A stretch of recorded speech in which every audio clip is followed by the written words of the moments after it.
Hi అండి, good morning. నేనైతే తోటకూర పప్పు చేసుకుంటున్నానండి. మీరేం చేసుకుంటున్నారు? టిఫిన్ అయితే రాగి చేసినాను. చూడండి, టమాటా, ఎల్లిపాయలు, పచ్చిమిరపకాయలు ఒక 4 వేసినానండి. ఒట్టి కారం వేసి చేస్తున్నా. ఎందుకండి తోటకూర కడిగి పెట్టుకున్నానండి. ఇప్పుడు పసుపు వేసుకుంటున్నానండి.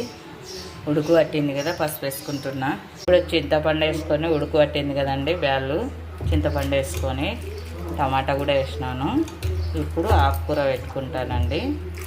కొంచెం ఉడుకు పట్టినాక పెట్టుకుంటేనే బ్యాలు బాగుంటుంది. మరి మెత్తగా వెనక పెట్టుకుంటే బాగుండదని మాకు ఇలాగే ఇష్టము.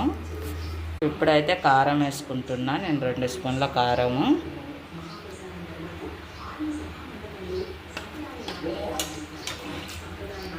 మీరండి అంతేనండి. తోటకూర పప్పు అయింది. తర్వాత పెట్టుకున్నానండి. ఎంతో టేస్టీ. ప్లీజ్ అండి